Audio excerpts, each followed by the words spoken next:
Assalamualaikum warahmatullahi wabarakatuh. Assalamualaikum. Nama saya Azmi Rozali. Tadi pagi hadir, subuh kemarin hadir di Masjid Rahman.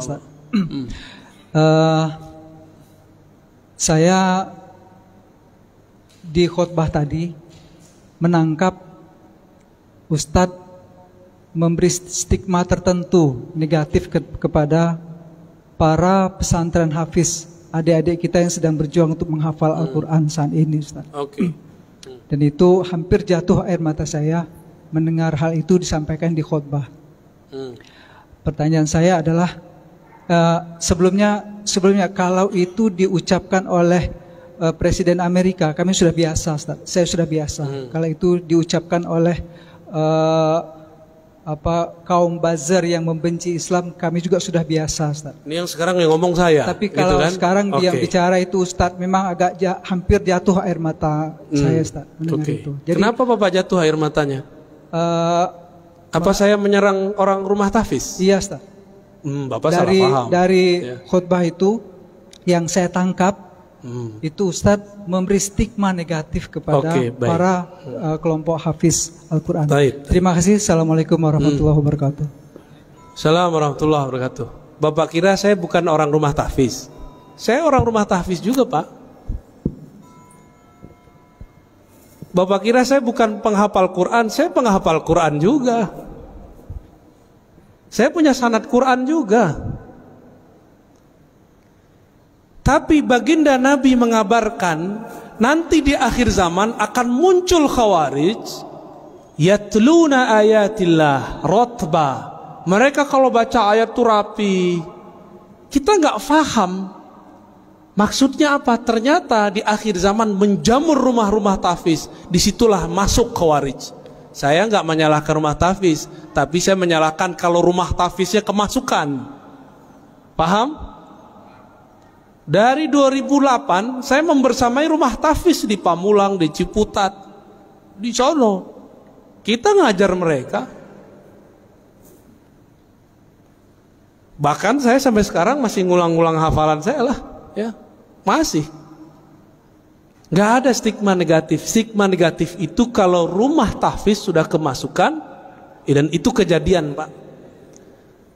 Jamaah kita udah ngurus masjid sekian tahun. Ada anak tetangga ditaruh di rumah tahfiz. Rumah tahfiz namanya kayak sahabat gitu. Ya. Pas Ramadan ada surat dari madrasahnya untuk berceramah berkultum. Apa isi kultumnya? Dari awal sampai akhir menyalahkan amalan di masjid itu. Anaknya baru berumur 9 tahun. Kemasukan nggak? Kemasukan, Pak. Itu di sana, di pusat itu. Saya nggak tahu nasibnya kalau di sini. Maka supaya tidak kemasukan, tolong orang-orang sekitar atau praktisi tahfiz bersanad dalam Al-Quran, bukan hanya sanad bacaan, tapi juga sanad pemahaman. Jadi stigma negatif kita kepada orang yang menyusup kepada rumah tahfiz, bukan rumah tahfiznya.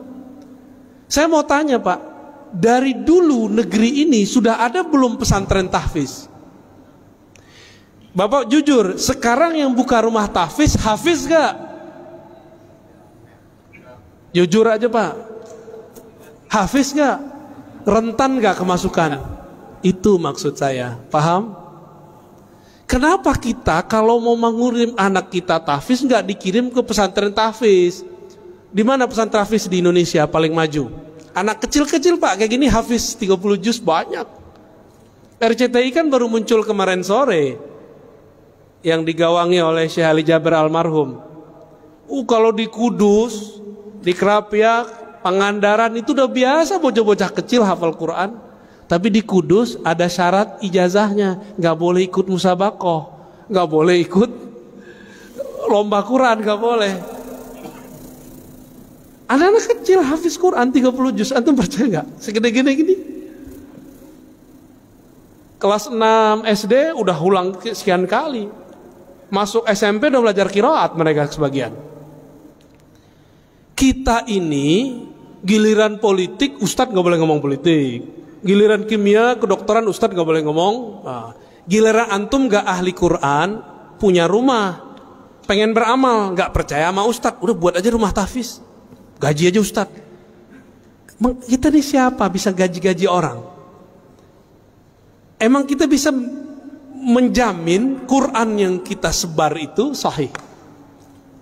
Ini mohon maaf nih orang-orang kaya ya, antum percaya deh sama Ustadz, percaya sama ulama yang bersanad. Ini ngeliat Ustadz udah curiga dulu ya. Akhirnya rumah tahfiz nggak dilepas-lepas, buat pesantren bangunannya doang. Banyak Pak, saya udah jalan, orang kaya bingung mau beramal, dia buatlah pesantren, judulnya tapi gurunya nggak ada. Dimintalah seorang ustadz ngajar 3 bulan kabur, ganti lagi ustadz setahun bubar semua. Dia kira pesantren itu kalau ada bangunan terus tengahnya ada masjid berkubah terus ada kaligrafi, dia mengira pesantren itu begitu. Pesantren bukan itu Pak. Pesantren itu guru murid, kiai santri, ngaji baru ada bangunan. Kalau orang sok beragama, dia buat bangunan dulu, dia kira bisa bikin pesantren. Paham? Yang ngerti pesantren siapa? Ulama. Yang ngerti buat jalan, buat bangunan siapa? Insinyur. Maka kami gak urus Pak itu. Kita ini sering membatas-batasi ustadz, tapi kita kemudian ngambil wilayah dia. Ya. Jadi kalau nggak pakar-pakar amat, lu serahin ke pakarnya. Rentan sekali. Dan Bapak percaya atau tidak, salah satu guru saya didatangi salah satu gerakan rahasia di dunia, saya nggak usah sebut, dan mereka mengatakan apa, disampaikan ke kita waktu itu. Ini Bapak percaya atau tidak, ini bukan stigma negatif.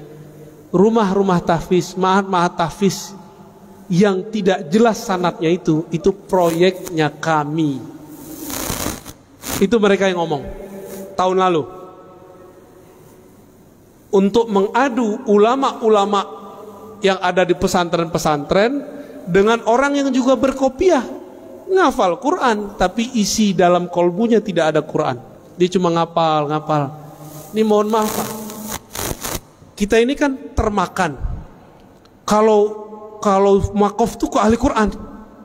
Ahli Quran itu ada yang pakarnya hafalan, ada yang pakarnya tafsir, ada ahli Quran pakarnya di hadis, ada ahli Quran pakarnya di fikih, ada ahli Quran pakarnya di tasawuf. Itu semua ahli Quran.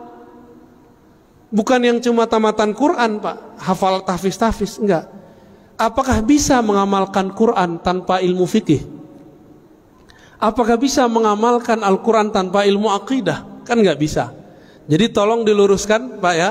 Saya tidak pernah punya stigma negatif kepada penghafal Quran. Saya cuma mengkhawatirkan jika rumah-rumah tahfiz dibuat oleh orang yang bukan ahli agama, nanti kesusupan oleh kelompok Khawarij. Itu aja Pak.